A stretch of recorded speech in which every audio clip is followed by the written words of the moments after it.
Rage. Sing, goddess, the rage of Peleus' son Achilles, murderous, doomed, that cost the Achaeans countless losses and hurled down to the house of death so many sturdy souls. Greetings, I'm Dr. Doug Campbell, and that's what you call a classic opening line. That is, of course, the beginning to the immortal poem The Iliad by Homer, one of the all-time great works of literature in the Western canon, which narrates the Trojan War, a massive, catastrophic conflict. Over the course of this story, you have rage, loss, revenge. It's got pretty much everything. Has it got any sports in it? Are you kidding? Fencing, fighting, torture, revenge, giants, monsters, chases, escapes, true love, miracles. Doesn't sound too bad. It is a magnificent poem. Question, though, is not so much that, but whether it actually tells us anything of substance about the history of Greece during the Bronze Age. Or to put it another way, does the poem provide us with solid history, or is the Iliad just B.S.? 1 minute, Dr. Campbell. What? It is Jason Lira, professor of literature and my old friend. Kirk, you're still alive, my old friend. What are you doing here? Sure, by the standards of a 21st century historian, the Iliad can't really be considered history. But by the standards of the 8th century BC, I think it's pretty plausible. And before we dismiss this story as BS, we should consider not just its historicity, but also its meaning, what it can teach us about ourselves and our society, and the impact it's had on the generations that followed. All right, Professor Lira, let's talk about this a little bit. According to Greek tradition, the Iliad and its companion piece, the Odyssey, were written by a dude named Homer sometime in the early Iron Age. So we're talking late 8th century, perhaps into the early 7th century BC. Now, the events of the Trojan War, the siege of the city of Troy, aka Ilium, that, according to this Greek tradition, occurred sometime in the late Bronze Age. So we were talking about the 12th century BC or so. So there is a gap of some 500 years separating the author of the poems from the events that are described. Throughout the ancient and medieval periods, most folks simply considered the events described in the Iliad as history.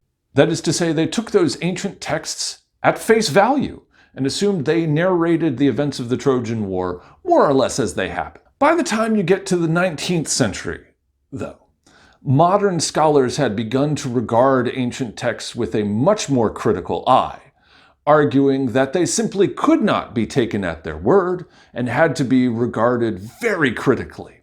And if there was not some sort of outside confirming evidence, other texts, archaeology, stuff like that, then perhaps they should be dismissed out of hand. At this point, we've got to welcome into our story a truly sort of bizarre character, a German businessman named Heinrich Schliemann, who, in addition to being filthy, stinkin' rich, was also an enthusiast for these ancient texts, and determined to use his massive fortune to prove that they were historically reliable. That is one of the great things about being rich. Not that I would know personally, but you can use your wealth to fund your own passion projects. I mentioned, Schliemann is an eccentric sort of figure. Like, there are many things about him that are impressive, even admirable. He taught himself a dozen languages. His fortune was entirely self-made. So obviously, he had some initiative and some hustle. And of course, he did become one of the founding figures of classical Mediterranean archaeology. On the other hand, though, he was a corrupt businessman and con man who had no problem whatsoever cheating his business partners and customers. He was a war profiteer. He was a habitual, nigh pathological liar, including lies about his archaeological finds. And of course, he gleefully looted his archaeological sites, a trove of ancient valuables that he dubbed the treasure of Priam, after one of the characters in the Iliad. He gave to his wife to smuggle out of the country without telling Ottoman imperial authorities, which obviously all of those fines belonged to the government in question. So there are plenty of ways in which he was a sleazy, shady character. But Schliemann did succeed in providing some evidence that, the stuff was not entirely made up. Using the text of Homer as a guide and digging at a site called Hisarlik in Turkey, what was then part of the Ottoman Empire, and digging there, lo and behold, found the ruins of a settlement in approximately the place that Homer indicated you ought to find one. Digging down in that, he found evidence of a walled citadel that had been destroyed at a certain point. There was a layer of ash indicating widespread destruction. He immediately trumpeted this as evidence that he had been right all along, that Homer's account of the Trojan War was accurate, going so far as to associate some of his finds with specific characters from the poems. Probably the most famous example of this is the so-called funeral mask of King Agamemnon, found at a dig near Argos, which, is it actually the funeral mask of the King Agamemnon that Homer was talking about? Who knows? Probably not.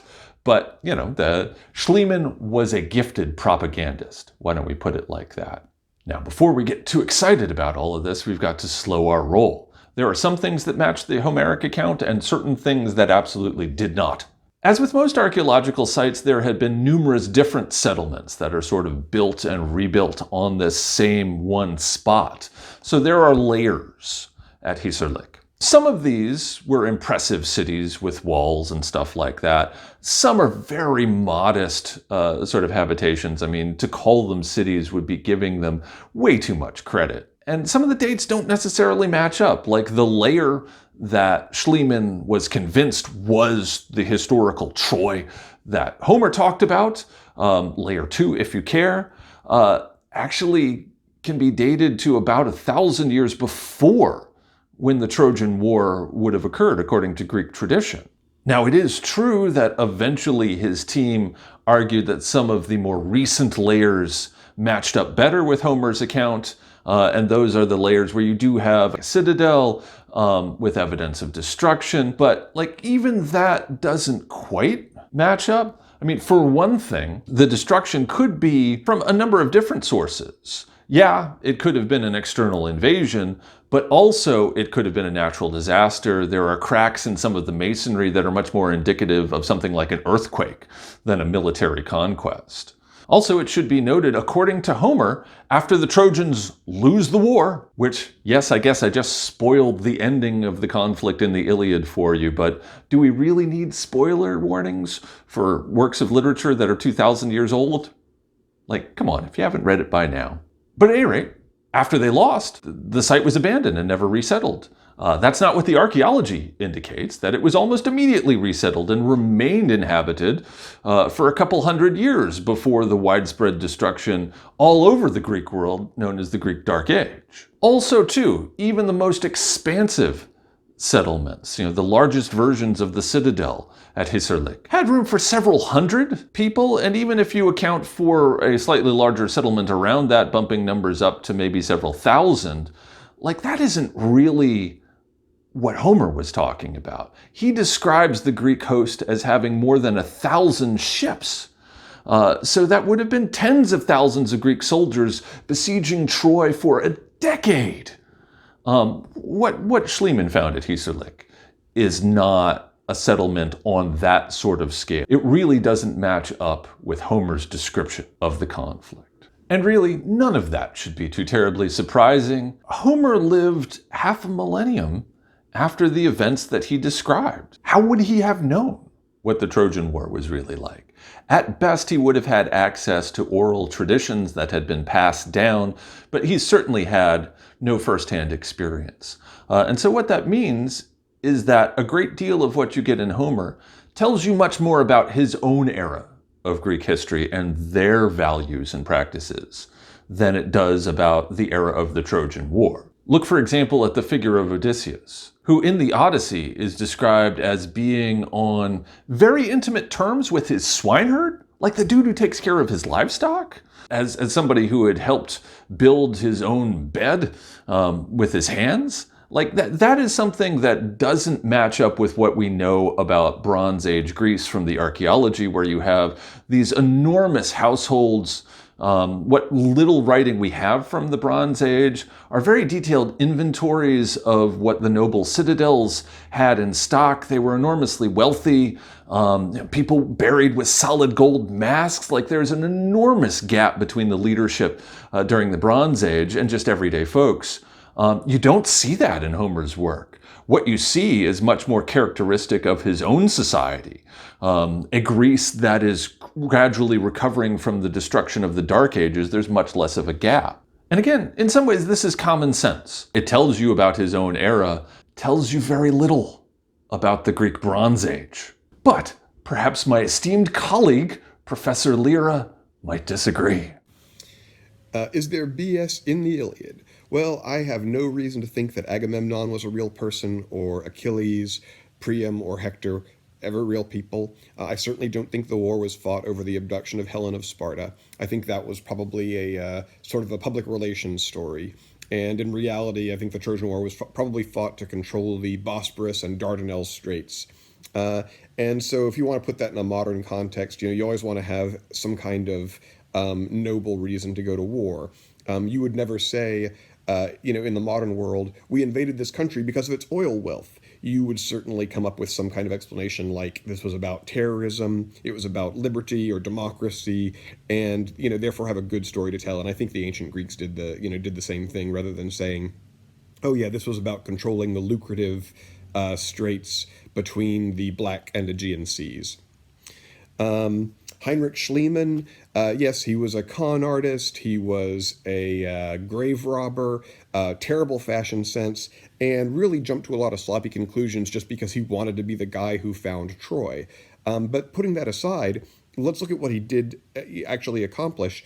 Following the details in Homer, he found a hill called Hisarlik, which I think everybody now agrees was the site of Troy. Not just Troy, but many different Troys, each one built on the ruins of the last one. And if you look at level 6 or 7 of Troy, you'll find some evidence that does not prove, but certainly supports the idea that there was a war in approximately the same time period that Homer said there was a war. You've got stockpiles of grains and other foodstuffs like you'd see in a siege.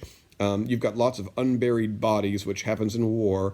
And then, most tellingly, that level of the city was burned. There is a layer of soot and ash and debris up to 2 feet thick that covers the layers of Troy 6 and 7. Other little details in Homer are being confirmed all the time. For many years, it was thought that Homer was mistaken when he said that the heroes of the Trojan War fought each other with bronze swords. Homer didn't actually see the Trojan War. I mean, for one thing, he was blind. But for another, the Trojan War took place 450 years or so before Homer's time. So, a lot of modern historians thought that Homer didn't know what he was talking about when he talked about these men fighting each other with bronze swords, because bronze is too soft to make a sword that is practical, maybe a ceremonial sword, but not an effective combat weapon. But recent discoveries have shown that you could indeed cast a bronze sword that was useful and practical and deadly. There's also written evidence from the period. Homer didn't see the Trojan War, but a Hittite king named Hattusili did live at that time, and he wrote a letter that seems to reference the Trojan War. And if there are any Hittites in this audience, please forgive my pronunciation of these Hittite words. He is writing a letter in which he discusses hostilities with the Ahiawa, and in the letter he says, "In the matter of Wilusa, over which we were at enmity, he has converted me, and we have made friends. A war would not be right for us." What most people read in this letter is that the Ahiawa are the Achaeans, which is the old-fashioned Homeric word for Greeks. Nobody used the word Greeks in those days. And that Wilusa is another name for Ilium, which is, of course, where we get the Iliad. That's the region that Troy was located in. And so, briefly summarized, what this letter is saying is that Troy had been a vassal of the Hittite Empire, and King Hattusili III was ticked off that the Achaeans had burned it down, but they decided that it was better to just put it behind them and get back to business rather than starting a retributory war against the Greeks. But let's just ignore all this evidence and pretend for a minute that there wasn't a Trojan War and the Iliad is a complete work of fiction. It still wouldn't be BS. It is the oldest intact work of European literature, which has made it a pillar of Western culture. And other artists reference the Iliad constantly, or else they retell it for new audiences. And I could spend the whole video just talking about that, and I don't want to take it all up, but just a brief list would include Virgil, Shakespeare, Alexander Pope, James Joyce, Led Zeppelin, the Coen brothers. When we use the expression bite the dust, meaning die, we're referencing Homer. That's how he described a person who dies grimacing and gritting their teeth and falling to the dusty battlefield. A footnote: do not say that you like Virgil better than Homer. Every once in a while my students tell me this, and I assume that they read the Aeneid in high school Latin, but never really looked into Homer beyond maybe a couple of stories from the Odyssey. Virgil is definitely trying to copy Homer's style. The Aeneid isn't even mythology. It is political propaganda in its purest form.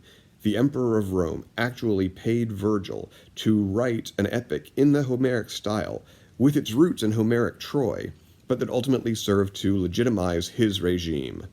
So saying that you like Virgil better than Homer is like saying that you like Oasis better than the Beatles if Oasis only played the songs the government told them to play. It just makes you look foolish. One significant legacy of the Iliad is Article 17 of the 1949 Geneva Convention, which states that the bodies of soldiers killed in a war must be returned to their home countries so that they can be buried, honored, and what have you.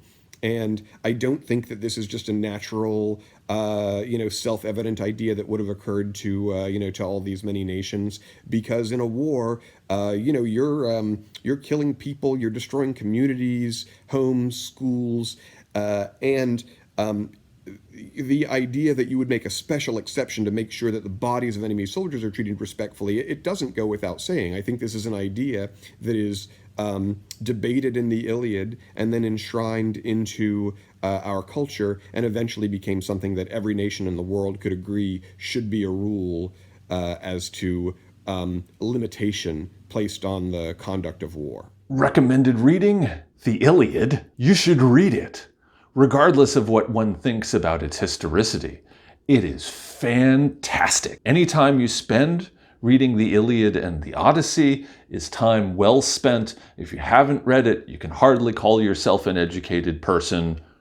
Do it. Also, if you're interested in a critique of Homer's historicity and a discussion of how his work reflects his own era, Moses Finlay's The World of Odysseus is a great introduction to that sort of argument. I believe Professor Lyra also has some recommendations. I do highly recommend Caroline Alexander's book, The War That Killed Achilles. Makes a really strong case for the anti-war content of the Iliad. If you would like to watch a movie that is pretty and has some fun fight scenes and would give you a pretty decent, like you could answer most of the questions on a game show, understanding of the Trojan War, yet lacks the balls to acknowledge the romantic relationship between Achilles and Patroclus, then you could watch the 2004 movie Troy, directed by Wolfgang Peterson. If you like graphic novels, Age of Bronze is an absolutely brilliant, deeply researched retelling of the Trojan War, astounding visual storytelling. The only drawback is that only 3 books of the 7-book series have been released. And so I would like to take this time to say, finish your novels, Eric Shanower. Do not work on colorized versions of the first 3 issues. I don't care what color the tunic of Ajax the Lesser was. I want you to finish your story. The Iliad is a great work of literature. It has enduring cultural value and stands on those sorts of merits. But if we are asking the question, Does it provide us with good information about the Trojan War and the Greek Bronze Age that we can rely on? Ultimately, it and any other ancient text has to be taken with a grain of salt. You have to look at other sources, you have to confirm it with external evidence and archaeology, and ultimately, the Iliad does not pass that test. I think we gotta say the Iliad B.S. I think we might have a split verdict here, though. Professor Lyra? The Iliad is not a historically accurate depiction of real events. It's something better. It's a philosophical conversation relevant to every time and place, set against the background of an event that probably kinda sorta really happened. It's helped guide the world as we develop our ideas of honor and duty and mercy and what's off limits during wartime. It is definitely not BS. I want to thank my esteemed colleague and good friend, Professor Jason Lyra, for contributing his expertise. He too has a YouTube channel where he talks about all sorts of cool literary things, so you should subscribe to that. While you're at it, you should subscribe to this channel as well. As always, make sure to check your evidence. Bye.